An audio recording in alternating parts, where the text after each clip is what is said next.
여러분 안녕하십니까? 화식전 세 번째 시간 강의를 시작하겠습니다. 듣도 보도 못했던 여러분들, 상상하지도 못했던 기가 막힌 그 이론들이 사마천에 의해서 전개되기 시작합니다. 먼저 학문의 체계에 대해서 잠깐 살펴볼까요? 학문의 체계에서 이 세상 가장 밑을 받쳐주고 있는 것이 자연과학입니다. 자연과학은요, 100점짜리 학문입니다. 101점이 되어서도 안 되고 99점이 되어서 작용이 안 되는 겁니다. 정확해야 됩니다. 정말 기계적으로 착착착 맞아 돌아가야 되는 것이죠. 그 위에가 인문학입니다. 인문학은 자연과학을 값지고 더욱 풍성하게 사유의 체계에서 모든 학문을 더욱 값지게 해주는 학문이라고 할 수 있습니다. 그 위에가 철학인데요. 철학은 물음에서 시작하죠. 나는 누구인가? 어디서 왔는가? 어디로 갈 것인가? 너는 누구인가? 별은 왜 저기 있으며 달은 왜 저기 달려있지? 태양은 왜 아침에 떴다 저녁에 지는 거야? 이런 거 있잖아요. 천진한 어린아이가 말을 뗄 때쯤 되면은 할머니 등에 엎혀서 가다가 꽃을 보고도 할머니 저건 뭐야? 날아가는 새를 보고도 할머니 저건 뭐야? 까칠한다. 마을을 돌아가다가 또 까치가 날아가는데 할머니 저건 뭐야? 까칠한다. 100번을 물어도 어머니는 100번을 대답을 다 합니다. 그런데 엄마 아버지가 나이가 들어가지고 약간 치매기가 있을 때 까치를 보고 묻습니다. 아들에게. 아들아 저게 뭐지? 까치요. 한참 있다가 아들아 저게 뭐니? 이러면 까치라 했잖아요.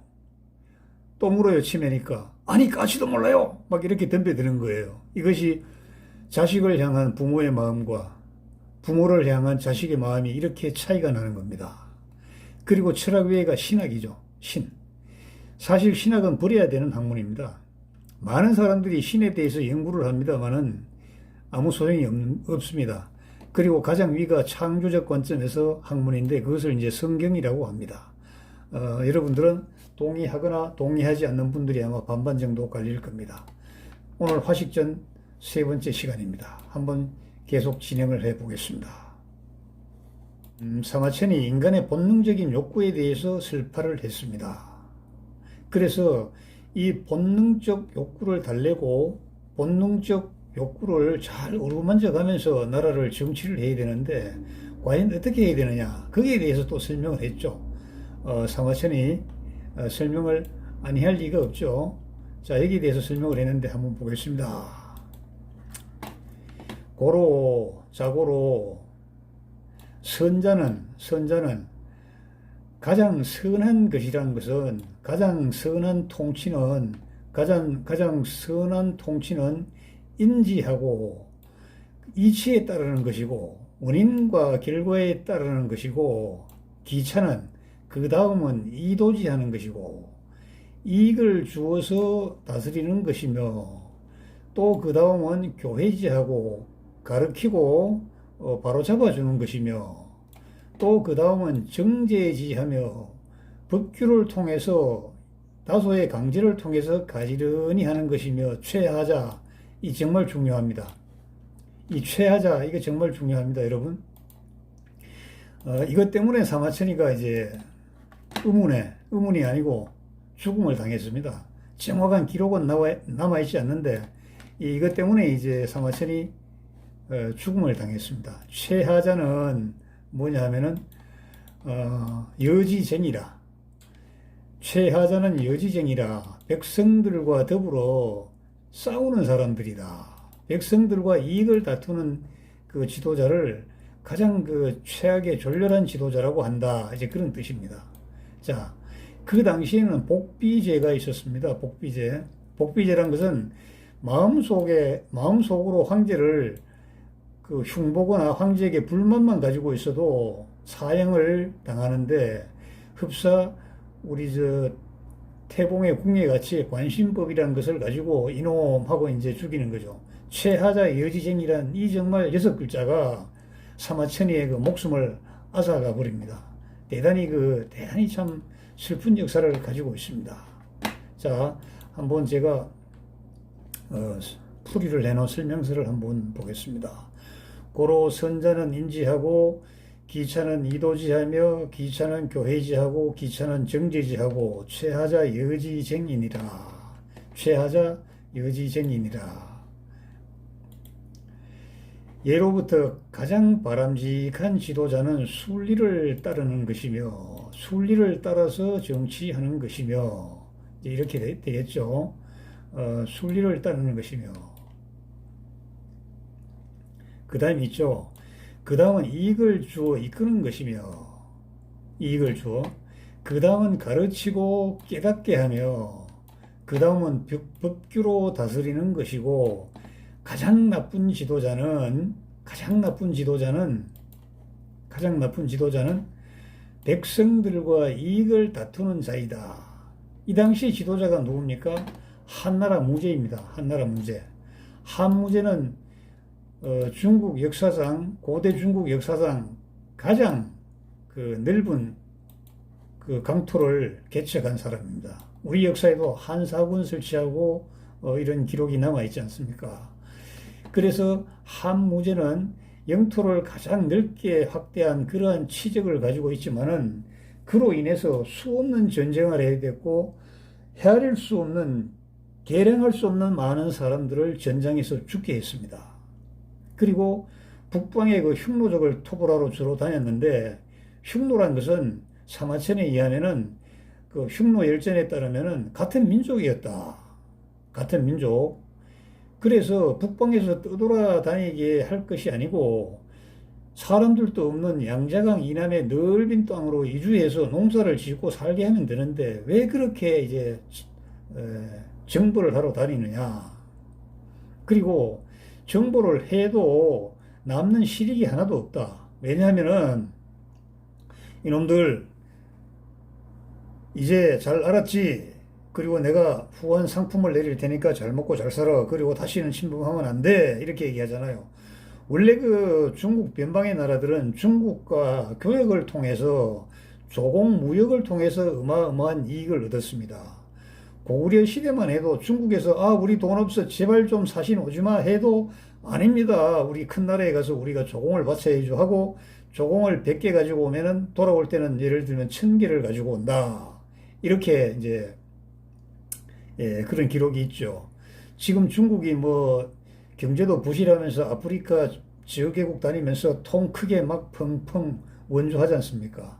그것들이 어떻게 보면 고대 중국에서부터 내려온 그 풍습이 아닌가 이렇게 생각합니다. 하여튼 사마천의 화식제는 최하자 여지쟁이라는 구절로 인해서 황제를 비방하는 방서가 되었고 방서이기 때문에 백성들이 읽지 못하는 금서가 된 것입니다. 금서. 이것이 이제 사마천 화식전이 전해지지 않은 근본적인 원인이 여기 있는 것이죠. 방서가 되었고 그 다음에 이제 금서가 된 것입니다. 그래서 어둠 속에서 오랜 세월을 보내게 되었죠. 등소평이 나타나서 부자가 될 수 있는 여건을 갖추고 있는 지역, 또 여건이 되는 사람 먼저 부자가 되어야 된다. 이게 선부론이죠. 선부론. 그래야 가난한 사람들도 뒤따라 부자가 될 수 있다는 이 선부론이 인민들에게 이제 먹혀들었잖아요. 선부론. 그러면서 의식주의 삶이 나아지니까 화식전에 대한 주목과 연구가 드디어 활발해지게 되었습니다. 좀 더 부연 설명을 하겠습니다. 사마천은요, 순리에 따르는 것을 최상의 정치로 꼽았으며, 그 다음은 이익을 주어 따르게 하고, 그 다음은 가르치고 뉘우치게 하는 것입니다. 그 다음은 가르치고 뉘우치게 하는 것입니다. 그리고 그 다음은 이제 법규를 준수하여, 그 다음이 법규입니다. 우리나라는 뭐 또 다른 나라도 뭐 많습니다만 법을 먼저 흔들죠. 법이 무슨 조자량이 흥칼같이 마구 먼저 꺼내서 흔들면 되는 것 같이 이 치도 그 가당치도 않은 얘기를 많이 합니다. 저는 요즘에 그 광화문 그 광장에 참 전투경찰 차를 뭐 수백 대 동원해서 미음자로 그 바리케이트 치는 거 보고 저게 도대체 뭐 하는 것인가? 도대체 저거 누구의 아이디어로 이제 저렇게 하는 것인가? 참 안타깝게 생각을 많이 합니다. 왜냐하면 인간의 욕구를 무시하면 반드시 거대한 반격에 그 직면하게 되기 때문에 그렇습니다. 역사가 그렇습니다. 제가 뭐 잘나서 그것을 예측하는 건 아니고요. 그리고 작년 여름에 제가 그 청와대 창성동 별관을 지나가게 돼 있는데 나무가 가로수가 그 착착착 잘라지더라고요. 제가 그걸 어떻게 하느냐면 저도 거기서 한창 때 그 근무를 많이 했었거든요. 옆에 그 밑에 텐트를 치고 있는 사람들에게 물어보니까 이게 왜 나무가 왜 잘라졌어요 하니까 청와대 비서관 한 사람이 두 번이나 왔다 갔다 하더니만 그 뭐 사랑제일교회인가 거기 텐트 위에는 나무를 다 잘라버렸고 왜냐하면 햇빛이 들게 따뜻하게 덥게 하려고 그리고 그 옆에 정교조 그 텐트는 안 쳤다고 하더라고요. 아니 간보를 하거나 그 저 간지 작업을 하려면 다 해야지 왜 참 기가 막힙니다. 그래서 백성들과 이익을 다투는 것을 가장 하위의 치자라고 하였다. 다스리는 사람이라고 하였다. 백성들과 다투는 치자는 누구인가? 바로 한나라 무제 유철입니다. 무제는 중국 역사상 가장 큰 영토를 개척한 지도자로 꼽히고 있지만 사마천의 시각은 영 달랐죠. 영토를 개척하기 위해서 북방의 유목민인 흉노와 승리를 장담할 수 없는 그러한 전쟁으로 젊은이들이 전장의 고혼이 되었으며 어쩌다 승리한다 해도 막대한 물자를 지원하여 먹고 살게 해 주어야 했기 때문에 이겨도 이익이 전혀 없었다. 흉노는 원래 동족으로서 서융에게 밀려서 북방으로 이주한 형제이기 때문에 양자강 이남의 허벌판으로 이주시켜서 살게 하는 것이 더 낫다고 하였죠. 전쟁은 필시 국고의 탕진으로 이어지며 텅 빈 국고를 채우기 위해서 관리들이 시장에 나와서 시장 상인들이 차지해야 할 이익을 가져가 버립니다. 평준이란 명분으로 물가를 통제했으며 값이 싼 지역의 물건을 헐값에 사들였다가 생산되지 않는 지역으로 운반하여 비싸게 팔아서 폭리를 차익을 취하는 겁니다. 이와 같은 현상은 나라가 망하기 전에 발생하는 그 말기 증상입니다. 상홍량을 비롯해서 시장 상인들을 관리로 임명함으로써 등용을 기다리며 과거 준비에 골몰하였던 유생들의 기회를 완전히 박탈하였습니다. 지금 인천공항 그 비정규직의 정규화로 박수치는 사람도 많지만은 그 안에 참 문제가 많은 것으로 드러나고 있습니다. 왜냐하면 그로 인해서 이익을 뺏긴 사람들이 많기 때문이 아니겠습니까? 다음 시간에는 없는 거 없이 다 있다. 동서남북의 모든 물자가 다 있다. 이러한 물자들은 살았을 때는 생활하는 데 필요한 물자고 사람이 죽었을 때는 저 하늘로 보내는 데 필요한 물자라고 이렇게 설명을 합니다. 이것은 마치